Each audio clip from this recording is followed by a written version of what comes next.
রাজকুমার। কে? কি আপনি এখানে? আপনার সঙ্গে আমার কিছু কথা ছিল। কি পরম সৌভাগ্য আমার, এত রাতে আপনার মতো এক সুন্দরী রাজকুমারী আমার কক্ষে। আমি তো ভাবতেই পারছি না। কি বলতে চাইছেন আপনি? বিশেষ কিছুই নয়, এক ভিনদেশী সুন্দরী রাজকন্যা এই অসময়ে আমার তো আপনি কি নিজেকে আমার সামনে অধিক আকর্ষণীয় করে তুলতে চাইছেন? হঠাৎ এই কথার অর্থ?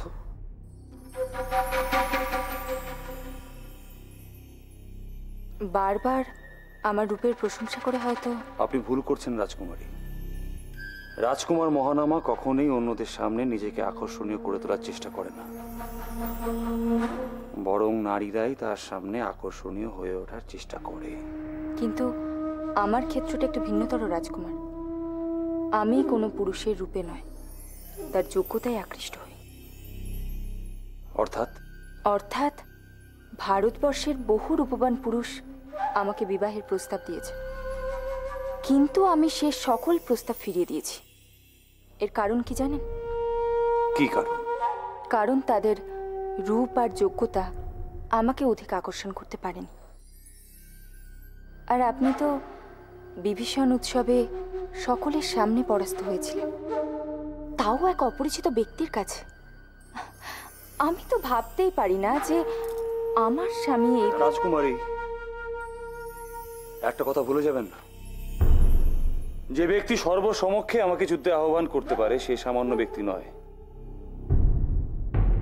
তার সম্মানার্থেই এই পরাজয় স্বীকার করা। এই যুক্তিও কিন্তু খুব একটা মনোগ্রাহী হলো না রাজকুমার। একটা সামান্য অনুশীলন যুদ্ধেই আপনি পরাস্ত হলেন। একটা অনুশীলন যুদ্ধ জয় করা এমন কিছু ব্যাপার নয়। সব থেকে বড় বিষয় হচ্ছে আমি কিভাবে সিংহলকে রক্ষা করব সেটাই। এ কথা আপনি আমাকে কেন বোঝাতে চাইছেন রাজকুমার? আপনার পারদর্শিতা নিদর্শন যে আমার কাছে কতটা গুরুত্বপূর্ণ সেটা তো আপনার বোঝা উচিত। আমি সেই কন্যা যে ভিনদেশ থেকে এসেই চোখ বাঁধা অবস্থায় তীর ধনুক হাতে লক্ষ্যভেদ করেছিলাম। আপনি এই কথাটা বলে কি বোঝাতে চাইছেন? যে আপনি আমার থেকে বেশি পারদর্শী এবং সাহসী? রাজকুমার, আমরা তো আমাদের মধ্যেকার সম্পর্ক নিয়ে আলোচনা শুরু করেছিলাম। আপনি হঠাৎই সাহস আর পারদর্শিতার কথা কেন তুলছেন?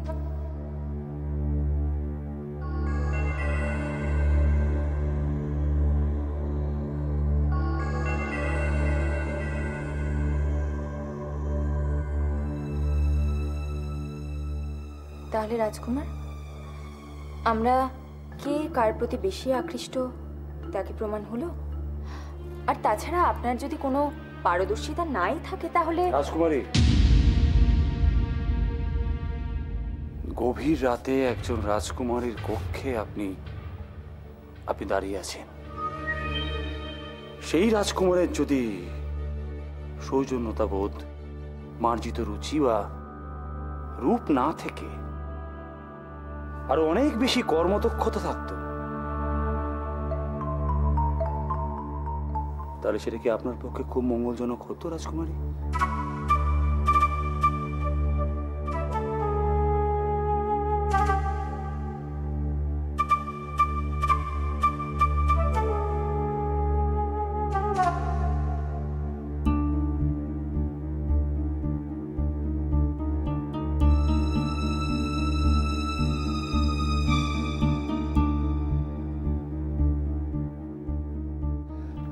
রাজকুমারী,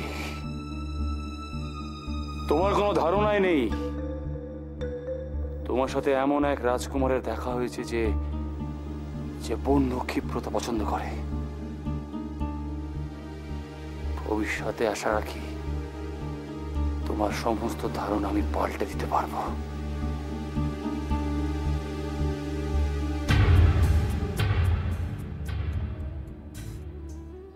প্রণাম আচার্যদেব। খনা, তুমি এ সময় হঠাৎ এখানে? কেন?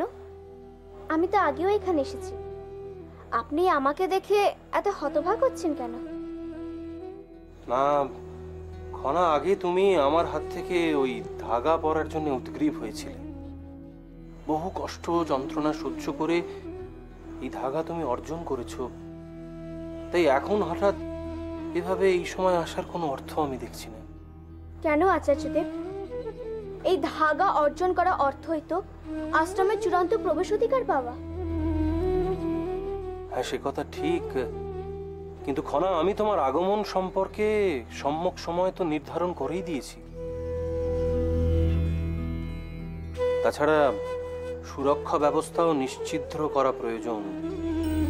তুমি একজন রাজার কন্যা, এই সময় যদি তোমার কোনো বিপদ হয় তাহলে। মার্জনা করবেন আচার্যদেব। আপনি যদি আমার বিষয়ে এতই চিন্তিত হয়ে থাকেন, তাহলে আপনি আশ্রমে যোগদান পিছিয়ে দিলেন কেন? খনা, আমি তোমার যোগদানের সবথেকে শুভ সময়ের জন্য অপেক্ষা করছিলাম। সেই সময় আর কিছুদিন পরেই আসবে। আচার্যদেব, আপনি তো জানেনই কিভাবে আমি এই অধিকার অর্জন করেছি। সময় বড় নির্মম বস্তু। সময়ের সঙ্গে নানা বাধা বিপত্তি এগিয়ে আসে আমার জীবনে, আর এই বাধা যদি আমার এই অধিকারকে কেড়ে নেয় তাহলে? খনাই, প্রথমবার আমি তোমাকে ভীত হতে দেখলাম। কারণ জীবনের সব থেকে কাঙ্ক্ষিত বস্তুটিকে আমি এতদিন বাদে পেয়েছি, তাই সামান্যতম বিপদের চিহ্ন আমাকে ভীত করে তোলে। খনা, তোমার উপর আমার পূর্ণ বিশ্বাস আছে। তুমি তোমার লক্ষ্য পূর্ণ করবেই। কেউ তোমাকে তোমার লক্ষ্য থেকে সরিয়ে আনতে পারবে না। কিন্তু আচার্যদেব, আমার যে ভয় করছে। ভয়কে প্রশ্রয় দিও না খনা, তোমার ভেতরকার জেদকে প্রশ্রয় দাও। যাও যাও, তুমি এখন প্রাসাদে ফিরে যাও।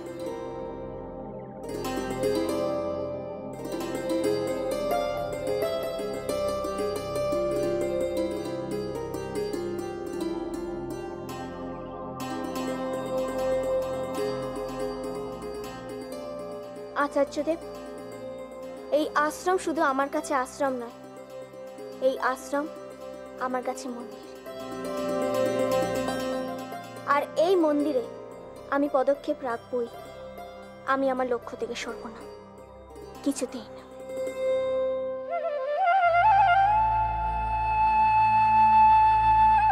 চলি।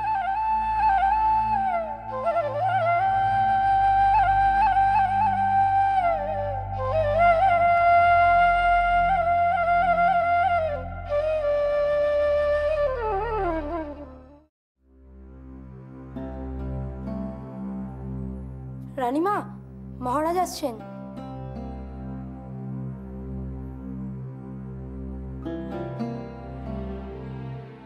তুমি যাও। আসুন মহারাজ। ঐশিকা, খনা কোথায়? খনা হয়তো নিজের কক্ষে তারাদের সঙ্গে গল্পে মেতে উঠেছে। কেন, কিছু হয়েছে নাকি? না, সেরকম কিছু হয়নি। আসলে খনাকে শিক্ষা গ্রহণের জন্য আচার্যদেবের আশ্রমে পাঠানোটা কতটা ঠিক হচ্ছে সেটা নিয়ে আমি ভাবছি। কেন মহারাজ, সভায় তো সবার অনুমতি। না ঐশিকা, সভায় সভাসদরা কিছুতেই এই ব্যাপারটা ঠিকভাবে মেনে নিচ্ছেন না। তাদের মধ্যে বিরূপ প্রতিক্রিয়া দেখা দিচ্ছে। অপরদিকে গুপ্তচরেরা খবর এনেছে যে খনার দেখা দেখি অন্যান্য সিংহলের নারীরাও শিক্ষা গ্রহণে আগ্রহ দেখাচ্ছে। কিন্তু এ তো সুসংবাদ মহারাজ। এতে বিরূপ প্রতিক্রিয়ার কারণ কি? বিরূপ প্রতিক্রিয়া হবে না কৌশিকা। সমাজের ব্রাহ্মণরা, উচ্চবর্ণের পুরুষরা কিছুতেই এই ব্যাপারটা ঠিকভাবে মেনে নেবেন না। নারীরা কি করবে? শিক্ষা গ্রহণ করবে, রাজ্য শাসন করবে, শাস্ত্র পড়বে, কিন্তু সেটা তো নিয়মের মধ্যে পড়ে না ঐশিকা। দেখো ঐশিকা, হাজার হাজার বছর ধরে যে পুরুষ শাসিত সমাজ যে নিয়মগুলি তৈরি করে এসেছে সেটা একদিনে ভেঙে চুরমার করে দেওয়া সম্ভব নয়। আর সেই জন্যই সভাসদরা ব্যাপারটা ঠিকভাবে মেনে নিচ্ছেন না। আপনি তো রাজা, আপনি ওদের বোঝান। ঈশান কোণে মেঘ মানেই তো ঝড়ের পূর্বাভাস নয়। তা তো বৃষ্টি হয়ে ঝরেও পড়তে পারে, নতুন শস্যও ফলাতে পারে মহারাজ। মহারাজ, রাজৌদি আসছেন। আসুন আসুন রাজদি, হঠাৎ এই সময় সব কুশল মঙ্গল আছে তো? হ্যাঁ উপদেশ, তুমি নিশ্চয়ই জানো যে আমরা মহানামার সঙ্গে সমৃদ্ধির বিবাহ দেব স্থির করেছি। হ্যাঁ রাজদীপ, আমি জানি, কিন্তু হঠাৎ করে এই সিদ্ধান্ত নেওয়া হলো কেন আমি জানতে পারি? নিশ্চয়ই, তুমি নিশ্চয়ই লক্ষ্য করেছো এবার বিভীষণ উৎসবে মহানামার উপর আবির এবং পুষ্পবৃষ্টি হয়েছিল। হ্যাঁ রাজদীপ, সিংহলের নিয়ম বলে যে যার সাথে এমনটি হয় তার তার বিবাহের সময় আসন্ন। কিন্তু আমার প্রশ্ন সেটা নয়। আমার প্রশ্ন হলো সমৃদ্ধি কেন? কারণ সমৃদ্ধি রাজকন্যা,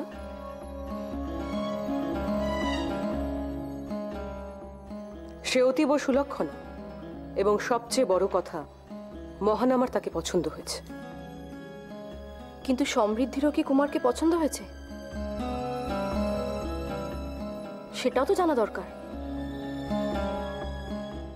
সিংহল রাজপরিবারের নারীর পছন্দ অপছন্দ কবে থেকে গুরুত্ব পেতে শুরু করেছে উপদেশ্য?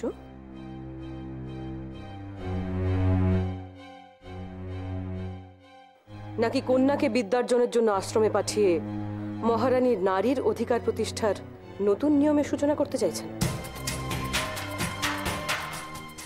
না, আসলে ব্যাপারটা তা নয়। কথাটা হলো সমৃদ্ধি আমাদের এই রাজ পরিবারের সদস্য নয়, সে আমাদের অতিথি। তাদের দেশে মেয়েদের শিক্ষা গ্রহণ করার অধিকার আছে, তাই স্বাভাবিকভাবেই বিবাহের বিষয়ে তাদের মতামত নেওয়া হয়। হতে পারে, সেই কারণেই তো তোমার কাছে আসা উপদেশ্য। কাল প্রত্যুষে সমৃদ্ধির বাবা মার কাছে এই বিবাহের প্রস্তাব জানিয়ে দূত পাঠাও। কিন্তু এত তাড়াহুড়ো করা কি ঠিক হবে? শুভ কাজে বিলম্ব করার তো কোনো প্রয়োজন নেই। এই বিবাহ যত শীঘ্র সমাধা হয় সিংহলের পক্ষে ততই মঙ্গল। অর্থাৎ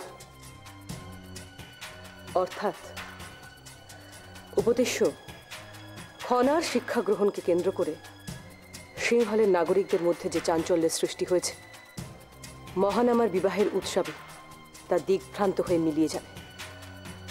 আর কেউ না জানুক, তুমি তো জানো, খনার শিক্ষা গ্রহণ শাস্ত্রকে অমান্য করে করা হয়েছে। সিংহলের পুরুষতান্ত্রিক সমাজ সহজে তা মেনে নেবে না। এটা কিন্তু প্রতিবাদ পর্যন্ত পৌঁছতে পারে। তাই উৎসবের ছটায় দিকভ্রান্ত করে তাকে অঙ্কুরেই বিলীন করে দেওয়া প্রয়োজন। তাছাড়া সমৃদ্ধি কালাভ্রার রাজকন্যা, মহানামার সঙ্গে সমৃদ্ধির বিবাহ হলে সেই রাজ্য পরোক্ষভাবে সিংহলের অন্তর্গত হয়ে উঠবে, যা সিংহলের পক্ষে অত্যন্ত মঙ্গলজনক। তাই কাল প্রত্যুষেই তুমি কালাভ্রায় এই বিবাহের প্রস্তাব জানিয়ে দূত পাঠাও। কেমন? ঠিক আছে রাজুদি, আপনি যা বলছেন তাই হবে। বেশ।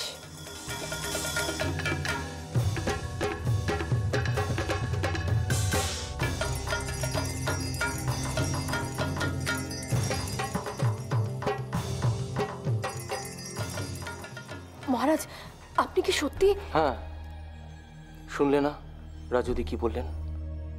ওনার কথার অমান্য তো করা যায় না। আর তাছাড়া যদি একটু ভেবে দেখো, উনি কিন্তু ভুল বলছেন না। কিন্তু মহারাজ, আমার মনের মধ্যে কেমন যেন কু ডাকছে। মনে হচ্ছে এর মধ্যে নিশ্চয়ই কোনো উদ্দেশ্য আছে, না হলে ওরা না কখনোই এমন সিদ্ধান্ত নিতেন না মহারাজ। দেখো ঐশিকা, আমি সিংহলের রাজা। আমার পক্ষে সিংহলের মঙ্গল ছাড়া আর কিছু ভাবার উপায় নেই। কাল প্রত্যুষেই আমি দূত পাঠাবো, কিন্তু তার আগে আমাকে রাজিমার সঙ্গে একবার আলোচনা করে দেখতেই হবে। আর সমৃদ্ধি, তার সঙ্গে তো একবার।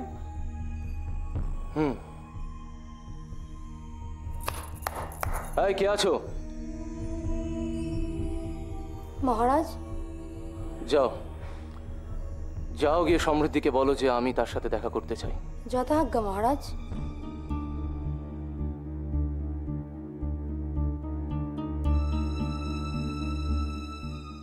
পরিস্থিতি ক্রমশ রহস্যজনক হয়ে উঠছে।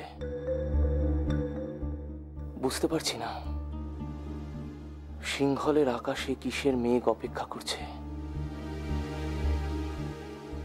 জীবন সঞ্চারকারী বৃষ্টি, নাকি ধ্বংসের ঝড়?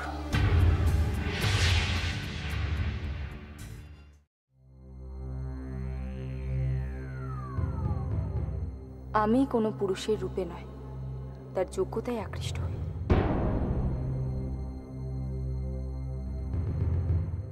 আর আপনি তো বিভীষণ উৎসবে সকলের সামনে পরাস্ত হয়েছিলেন।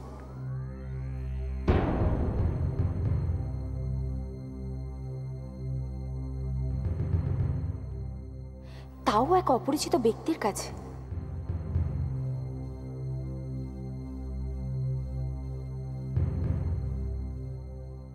আমি কোনো পুরুষের রূপে নয়, তার যোগ্যতায় আকৃষ্ট হই।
কে ওখানে?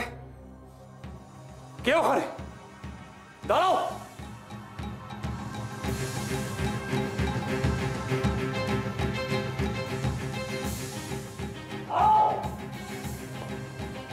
বলছি দাঁড়াও, নাহলে কিন্তু আমি আক্রমণ করতে বাধ্য হব।